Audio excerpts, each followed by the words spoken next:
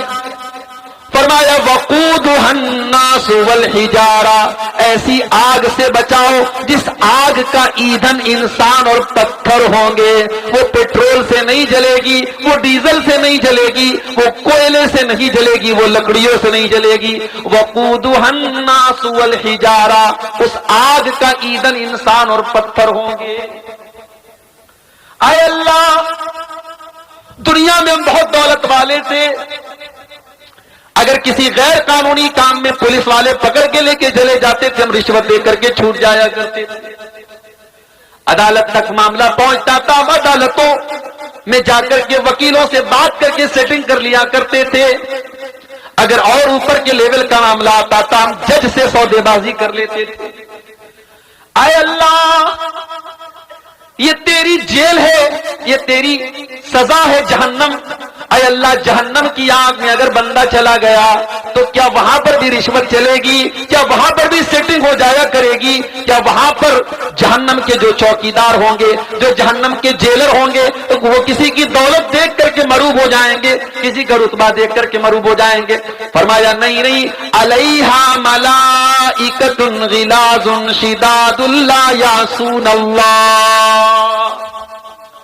جہنم کے داروغہ انسان نہیں ہوں گے، جہنم کے داروغہ فرشتے ہوں گے، اور فرشتے گناہ نہیں کرتے، فرشتے اللہ کی نافرمانی نہیں کرتے۔ جہنم کے داروغہ بڑے ٹائٹ ہوں گے، بڑے سخت ہوں گے، بڑے اسٹرکٹ ہوں گے، اور اللہ جتنا حکم دے گا وہ اتنا اس کو پورا کرے گا۔ اب یہ قرآن کی آیت میں نے آپ کے سامنے پڑھی، اس میں جس بات کی طرف میں آپ کا دھیان آکرشت کرنا چاہتا ہوں، آپ کی توجہ چاہتا ہوں، اللہ نے یہ کہا کہ اپنے آپ کو بچاؤ اور اپنی فیملی کو بچاؤ۔ ایسا کیوں کہا اللہ؟ اللہ ڈائریکٹ یہ بول دیتا اپنے آپ کو جہنم کی آگ سے بچاؤ، فیملی کا ذکر کیوں کیا؟ کیونکہ ہر انسان کی زندگی میں اس کے پریوار کی بڑی اہمیت ہے۔ انسان کسی اچھی جگہ جاتا ہے، سوچتا ہے بیوی بچوں کو لے کے جاؤں۔ انسان کوئی اچھی چیز کھاتا ہے، سوچتا ہے اپنی محترمہ کے لیے بھی لیتے چلوں، اپنے بچوں کے لیے بھی لیتے چلوں۔ حج کرنے جاتا ہے، بیوی کو لے کے جاتا ہے، عمرہ کرنے جاتا ہے، بیوی کو لے کے جاتا ہے۔ پریوار کو ہم بہت چاہتے ہیں، بہت محبت کرتے ہیں۔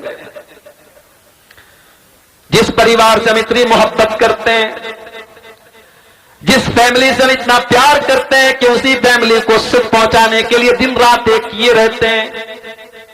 صبح جب سے نیند کھلتی ہے، رات کو بستر پہ جانے تک اپنے بدن کا ایک ایک قطرہ، اپنے پسینے کا ایک ایک قطرہ اپنے پریوار کے لیے ہم بہاتے ہیں۔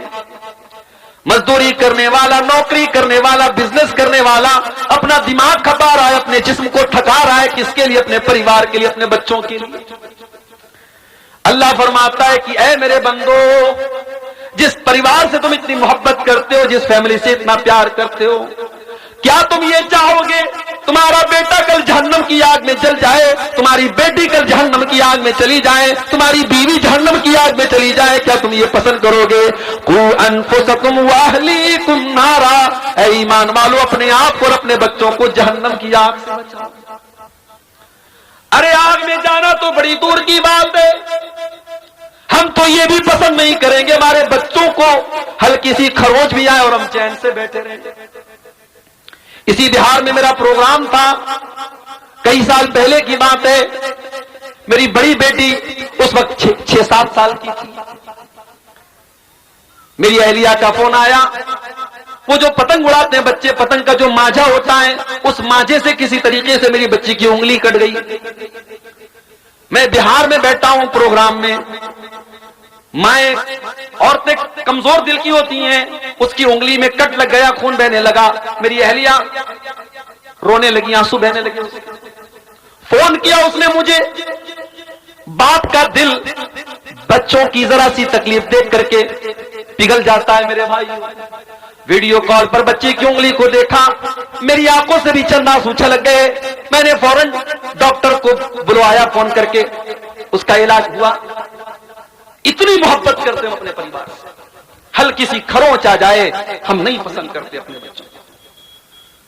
اللہ تعالیٰ اسی محبت کو یاد دلا رہا ہے کہ اے ایمان والو، جس پریوار سے تم اتنی محبت کرتے ہو، جس کے لیے اتنی محنت کرتے ہو، کل جہنم کی آگ میں تمہارا بیٹا جلنے لگے گا، تمہاری بیٹی جلنے لگے گی، تمہاری بیوی جلنے لگے گی، کیا تم یہ پسند کرو گے؟ قوا انفسکم واہلیکم نارا، اے ایمان والو اس جہنم کی آگ سے اپنے آپ کو بچا لو اور اپنی فیملی کو بچا لو۔ کبھی آگ میں جلتے ہوئے دیکھا ہے آپ نے؟ نہیں جلتے ہوئے دیکھا ہے تو فلسطین کے ویڈیو ذرا اٹھا کے دیکھو۔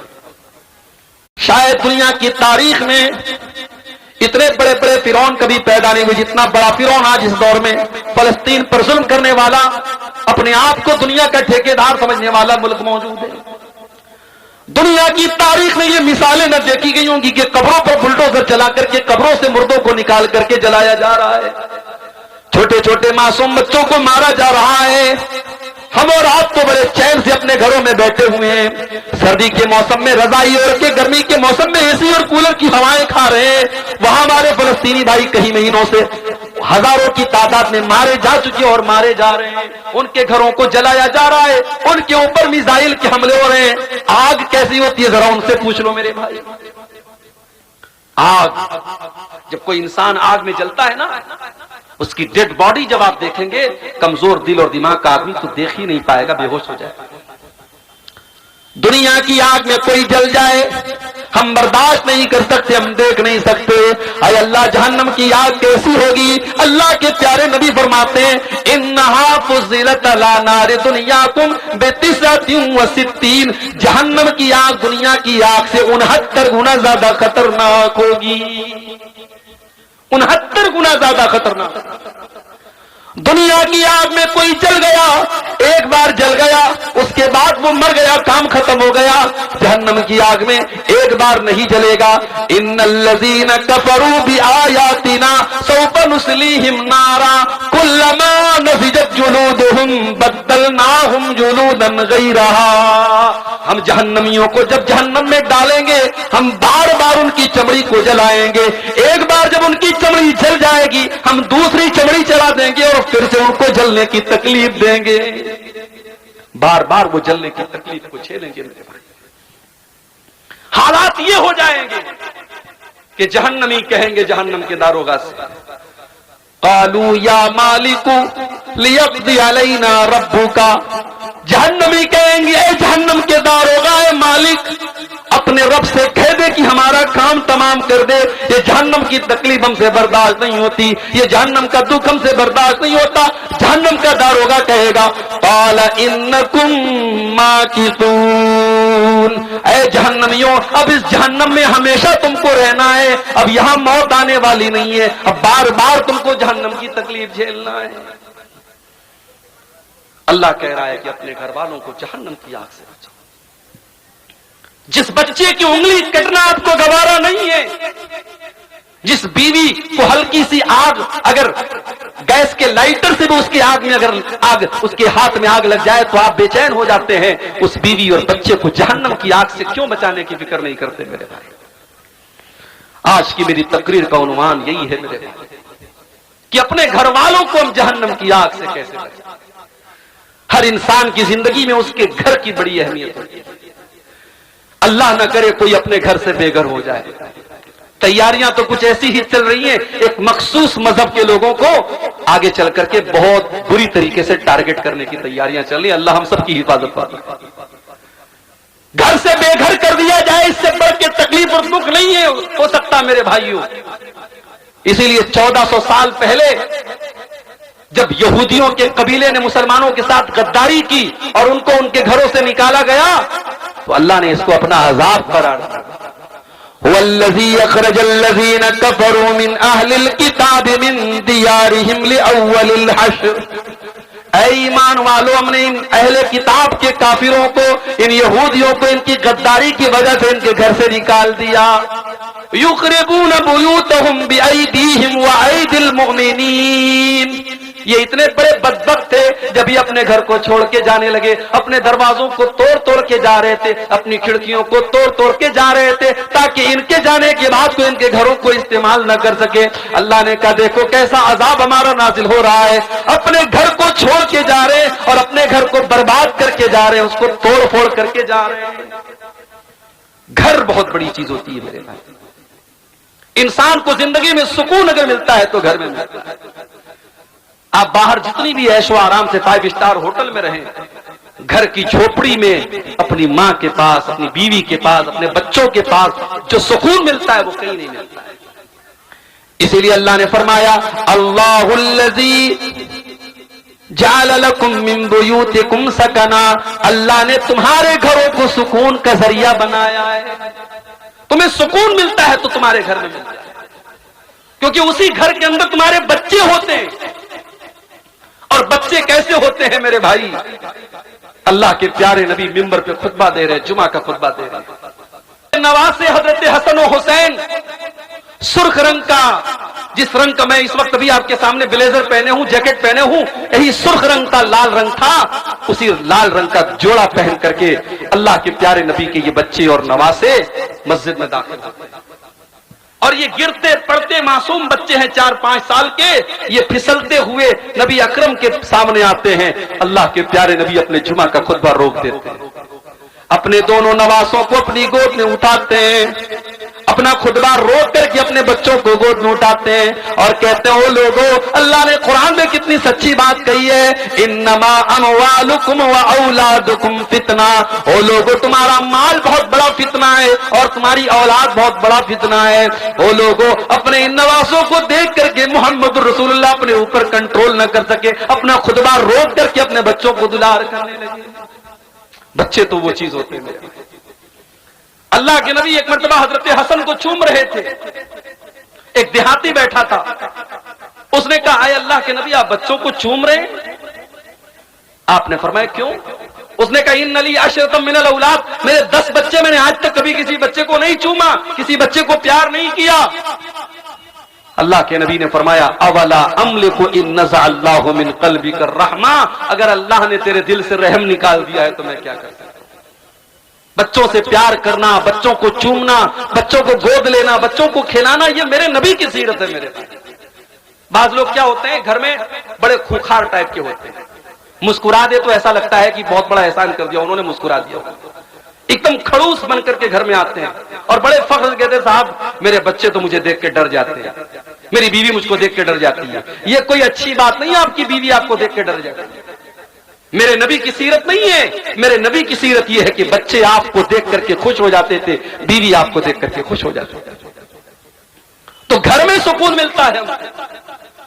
اور گھر کے اندر گھر والی ہے، اور گھر والی کا کیا کہنا ہے.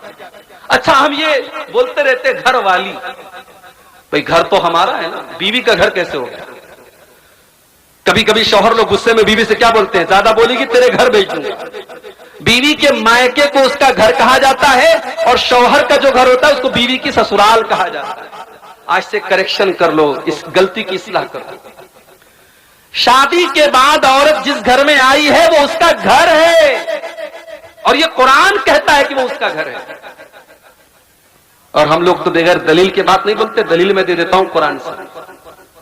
قرآن کا 22واں پارہ کھولو، بالکل اسٹارٹنگ میں آپ کو یہ آیت مل جائے گی. وَقَرْنَ فِي بُيُوتِكُنَّ، اے نبی کی بیویوں اپنے گھروں کے اندر رہا کرو. گھر تو نبی کا تھا، کمرہ تو نبی کا بنایا ہوا تھا، مگر قرآن میں اللہ نے اپنے نبی کی بیویوں سے کہا اپنے گھروں میں رہا کرو. یہ نہیں کہا اپنے شوہر کے گھر میں رہا کرو. پتہ یہ چلا کہ گھر تو بیوی کا ہوتا ہے. عورتیں خوش ہو جائیں، گھر تو تمہارا ہے، یہ شوہر بیچارہ کرایہ دار ہے.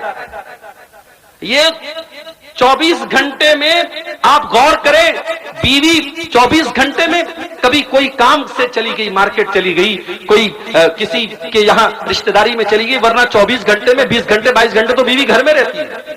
شوہر کتنے گھنٹے رہتا ہے بھائی؟ شوہر رات میں سوتا ہے گھر میں، دن میں کاروبار کے لیے، بزنس کے لیے، نوکری کے لیے باہر رہتا ہے، اس کا تو بہت کم ٹائم گھر میں ہوتا ہے۔ اس لیے گھر کی اصل ملکہ تو بیوی ہے، اس لیے عورت کو گھر والی کہا جاتا ہے، اور بالکل صحیح کہا جاتا ہے۔ اسی لیے اللہ کے نبی عورت کے بارے میں یہ فرماتے ہیں کہ جب تم کو اپنے گھر کی اصلاح کرنی ہے، گھر کو بہتر بنانا ہے، تو گھر والی اچھی لانا۔ مجھ سے پہلے شاید کوئی عالم دین تقریر کر رہے تھے اولاد کے اوپر، اولاد کی تربیت کیسے کرنی چاہیے، اولاد کو کیسے سدھارنا چاہیے، اس پر تقریر کر رہے تھے۔ میں تھوڑی بہت بنگلہ مجھے بھی آتی ہے، الپو الپو بنگلہ ہمیں بجھتے پاری، تھوڑی تھوڑی ہم بھی سمجھتے ہیں، تو اس سے ایسا محسوس ہوا کہ اولاد کی تربیت پر وہ بول رہے ہیں۔ میں آپ کو بتاؤں کہ اولاد کی تربیت کا تعلق، ابھی اولاد دنیا میں نہیں آئی ہے، آپ کا رشتہ تلاش کیا جا رہا ہے، اولاد کی تربیت تو یہیں سے شروع ہو جاتی ہے۔ جب آپ کی ماں آپ کے لیے رشتہ تلاش کرنے جائے تو بول دو اپنی ماں سے کہ ماں غریب گھر کی بچی لے آنا، تھوڑی شکل و صورت 1900 لے آنا، بہت اونچا خاندان نہ ہو لے آنا، مگر ماں دیندار بیوی میرے لیے لانا، نیک بیوی میرے لیے لانا، کیونکہ میرے بچوں کی ماں نیک ہونی چاہیے۔ اللہ کے نبی فرماتے ہیں تنکح المرأۃ لأربع، جب عورت کا نکاح ہوتا ہے تو 4 چیزیں عورت کے اندر دیکھی جاتی ہیں۔ لمالہا، مال دیکھا جاتا ہے۔ ڈومریا والے کیا دیکھتے ہیں؟ بولو بھائی، ہیں اپاچی دیکھتے ہیں؟ ہاں اب یہ سب بھی چل رہا ہے بھائی۔ اب تو شادی ہوتی ہے، لڑکوں سے پوچھا جاتا ہے کیا ملا تم کو، 4 ویلر ملا کہ 2 ویلر، جتنا یعنی لڑکا جتنا اچھے پوسٹ پر ہے، اگر سرکاری نوکری ہے تب تو کیا پوچھنا ہے، ماشاءاللہ، تو رشتے تو چل کے اس کے گھر آتے ہیں۔ اور بیچارہ اگر تھوڑا کم کما رہا ہے تو کم اس کو ملے گا، لیکن ملے گا۔ بیٹا پیدا ہوتا ہے نا، ماں باپ خوش ہو جاتے، ڈالر آیا ہے، ڈالر، اس کو جب چاہے تب کیش کر سکتے۔ مال آج لڑکیوں اور لڑکوں کی شادی کو ہم نے تجارت بنا دیا، سودا ہو رہا ہے لڑکوں کا۔ اور علماء، میں ان لوگوں کی بات کر رہا ہوں جو عالم ہیں، ان کی بھی شادی ہوتی، وہ بھی جہیز لے رہے ہیں، ان کے باپ بھی ان کا سودا کر رہے ہیں۔ میرے بھائیوں، شرم آنی چاہیے ہمیں۔ نبی کے دور میں کبھی کسی دلہے سے یہ نہیں پوچھا گیا تجھے جہیز میں کیا دیا۔ اللہ کے نبی کے دور میں ایک صحابی ہیں، ان کا نام عبد الرحمن بن عوف ہے۔ مکہ سے مدینہ آتے ہیں، خالی ہاتھ آتے ہیں، بالکل خالی ہاتھ آتے ہیں، ان کے پاس کوئی دولت نہیں ہے۔ اللہ کے پیارے نبی نے ان کو بھائی بنایا، حضرت سعد بن ربیع کا۔ سعد بن ربیع انصاری صحابی، حضرت عبد الرحمن مہاجر صحابی، اللہ کے رسول صلی اللہ علیہ وسلم نے دونوں کا ہاتھ پکڑ کر کے بھائی بھائی بنا دیا۔ اب ذرا غور سے سننا میرے بھائیوں، کتنے خوددار تھے صحابہ۔ ہمیں تو اگر فری میں کوئی مال ملے ہم تو لوٹنے کے لیے تیار ہو جاتے ہیں، صحابہ کتنے خوددار تھے، ذرا اندازہ لگاؤ میرے بھائیوں۔ حضرت سعد بن ربیع انصاری کہتے عبد الرحمن، میرے نبی نے تجھ کو میرا بھائی بنا دیا ہے۔ اے عبد الرحمن، یہ میرا گھر ہے، یہ میری پراپرٹی ہے، یہ میرے کھجوروں کے باغات ہیں۔ اے عبد الرحمن، آ جاؤ میں بٹوارا کر لیتا ہوں، آدھا گھر تیرا، آدھا گھر میرا، آدھا کھیت تیرا، آدھا کھیت میرا، آدھا باغ تیرا، آدھا باغ میرا۔ اے عبد الرحمن، ابھی تو نیا نیا مدینے میں آیا ہے، ابھی تیری شادی ہونا مشکل ہے، ابھی تجھے رشتہ ملنا مشکل ہے۔ اے عبد الرحمن، میری 4 بیویاں ہیں۔ اب یہ شوہروں کے کان کھڑے ہو گئے، بولی صاحب 4 بیویاں ہیں، ہمارے پاس تو ایک ہے، بڑی مشکل سے ایک ہے۔ کئی نوجوان تو اپنے دل کا دکھڑا بیان کر رہے تھے، مولوی صاحب ہم دوسری کرنا چاہتے ہیں مگر بڑا ڈرتے ہیں، بیوی پتہ نہیں کیا کرے گی، سسرال والے کیا کریں گے۔ دوسری شادی کو گناہ بنا دیا گیا۔ شادی شدہ مردوں کے کتنے ناجائز تعلقات ہیں، ذرا سماج پر نظر اٹھا کے دیکھو۔ کتنی عورتوں کے ناجائز تعلقات ہیں، ذرا نظر اٹھا کے دیکھو۔ یہ سماج ہم نے کہاں پہنچا دیا میرے بھائی؟ جو چیز جائز ہے اس کو ہم نے گناہ بنا دیا، اور جو ناجائز اس کو فیشن بنا دیا۔ اگر کوئی مرد اس لائق ہے کہ اس کے پاس طاقت ہے، اس کے پاس دولت ہے، وہ 2 بیویوں کو رکھ سکتا ہے، ان کے درمیان انصاف کر سکتا ہے، تم کون ہوتے ہو روکنے والے؟ آپ نے اس کو جرم بنا دیا، گناہ بنا دیا۔